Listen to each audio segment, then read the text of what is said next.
Bonjour, vendredi on a été un peu pris par le temps, il a fallu rentrer la voiture vite pour passer sur le pont mobile. J'ai créé des cales de tout le long,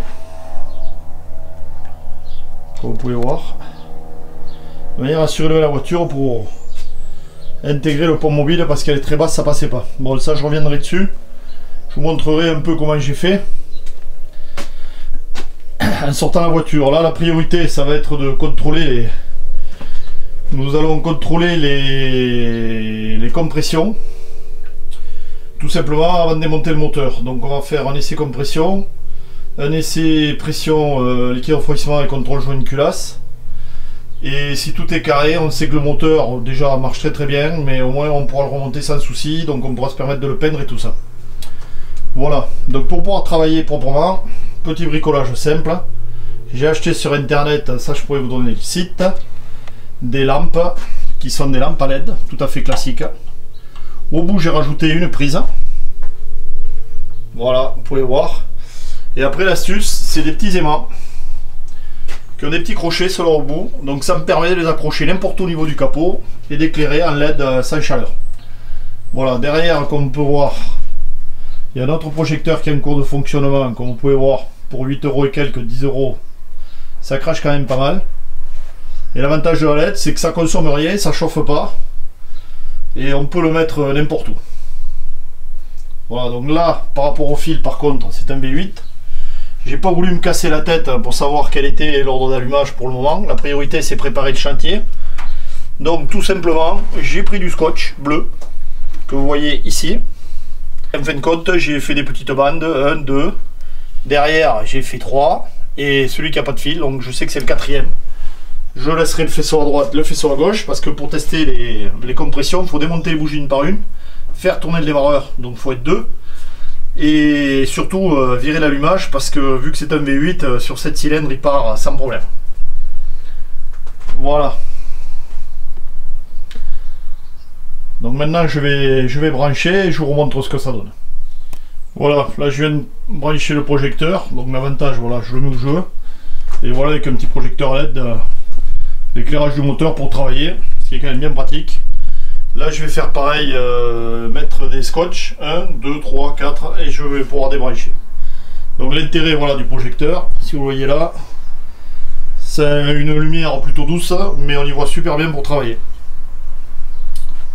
Donc là je vais débrancher je vais finir de marquer donc tous les fils du V8 et débrancher le V8. Voilà, comme on peut voir au premier abord, donc voilà, les fils sont prêts. Par contre, comme vous pouvez voir, il va y avoir un gros travail de recherche numéro de fil. Il y a plein de fils débranchés, du moins qui sont raccordés à rien du tout. L'avantage qu'il y a, je dirais, c'est que moteur essence, c'est classique, un V8, du moment où il y a l'allumage d'une batterie, un alternateur, ça tourne. Par contre, maintenant, on va remettre tout de... Voilà, tout d'équerre, voilà, il y a des fils partout qui sont débranchés, vous voyez, il y en a encore là il y en a, donc avec les plans de câblage, ben, on va regarder où tout cela va.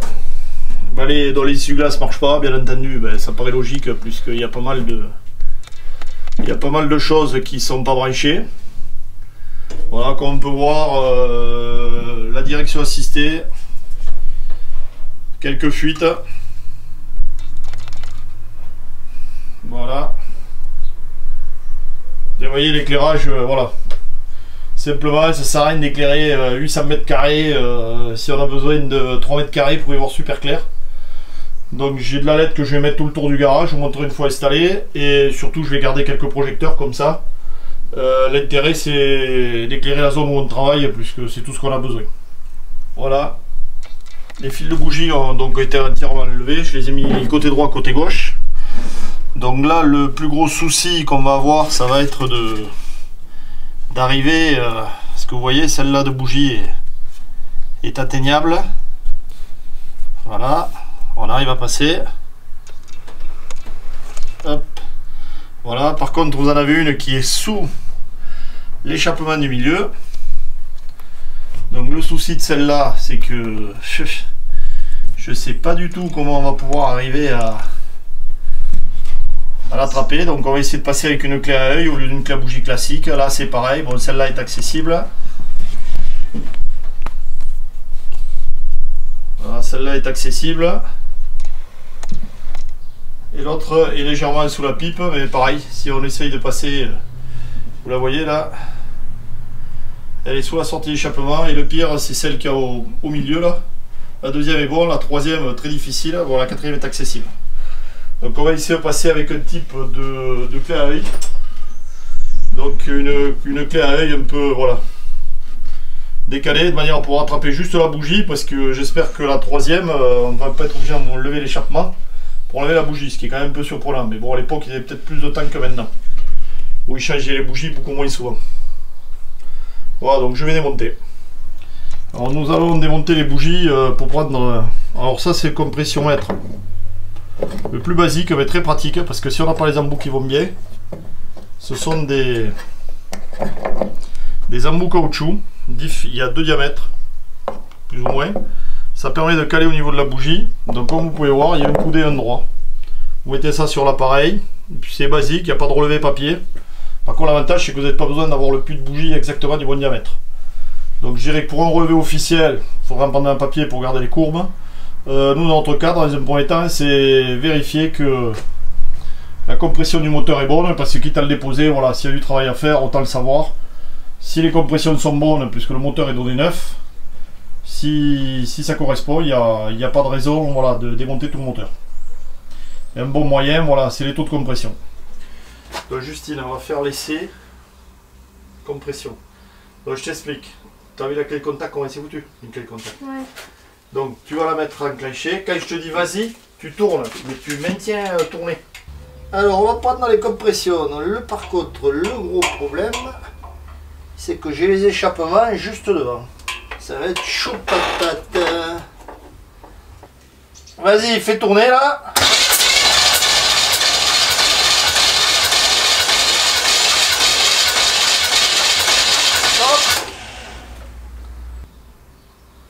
Ouais, là on est à 10. Alors, essai compression, apparemment, on est à 10. Donc à 10, ça veut dire que le moteur est quasiment neuf. Attends, on va essayer un autre si j'arrive. Alors l'idéal, c'est faire moteur chaud. Mais le problème du moteur chaud, c'est qu'on se brûle le doigt, surtout quand on a le doigt sur les échappements. Allez, vas-y là. On va essayer un autre. Ah, c'est bon, on est à 10. Apparemment, on est à 10. Allez, on va reprendre ce côté. Voilà, donc on a pris les compressions. Donc les compressions sont à 10. Il faut que ce soit entre 10 et 11. Donc le moteur est bien neuf. Les compressions sont bonnes. Voilà, comme on peut voir, les bougies donc ont été remontées. Voilà. Bon, maintenant on va mettre les fils de bougie dans l'ordre où on a démonté tout à l'heure. Donc ça, le premier, on repasse au numéro 1. Le 2 va aller au 2, d'où l'intérêt de faire des repères et des scotch. Le 3 va au 3, celui-là c'est le plus spectaculaire à mettre. Et le 4e, allez là-bas. Voilà, donc contrôler, toutes les bougies sont serrées. Toujours plutôt vérifier 2 fois qu'une. Le problème d'une bougie mal serrée, c'est qu'elle s'arrache et elle arrache le filetage, donc c'est réparable, mais je vous explique même pas le boulot. Donc toujours s'assurer du serrage des bougies. Si on a un doute, il vaut mieux le faire 2 fois. Le contrôle. Voilà, donc là je vais tout brancher et ça va être bon et on va redémarrer.